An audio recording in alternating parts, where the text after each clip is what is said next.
to install and use Google Keep Notes. So if you want to install and use Google Keep Notes, then first you need to check your internet connection, and then you can open up your Play Store. So once you open up your Play Store, you can go with the search, which is on the bottom right, and then go with the search again, and here you need to search for Keep Notes. Once you search, now you will have this application, so you can simply install this application by tapping on install. Once you install the application, wait for some time. It will take some time to download depending on your data or your Wi-Fi connection. Once you've downloaded, then you'll be able to use that Google Keep Notes. So once it's downloaded, go with open, which is on the right side, and tap on get started, which is on the bottom of the screen, and tap on continue.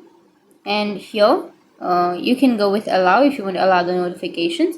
Go with the upper right, which has that profile, and you need to choose the Google account that you would like to use on your notes.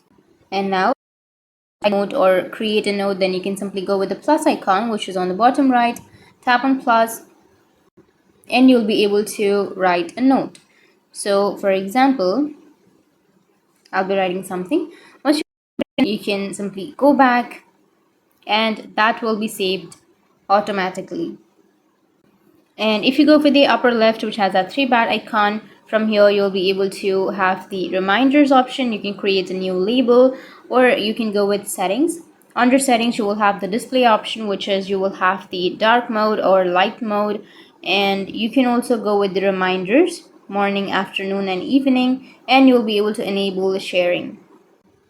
And you can simply go with the bottom left, where you will have the options, right? So you can simply go with the first option, which is a tick icon. Once you go with the tick, you will be able to choose the items that you have.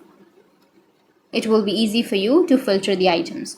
Or if you go with the second option, which is the color and the background, you can simply choose the background that you want and the color of the text or the color of your background. So you can simply choose any color and you will get the background of that color. And here on the bottom, you will have the microphone option. Simply tap on the microphone and tap on allow. And you can try saying something, and Google Notes will be able to save that voice as a note. You'll have that feature also. Or you can go with the images or albums, and you can take a photo or choose an image from your gallery. So for example, I'll be choosing one. Once you choose, now here you'll be able to create a note with that image. So in this way, you'll be able to install and use the Google Keep Notes. And if you have any questions, feel free to comment below. Thanks for watching.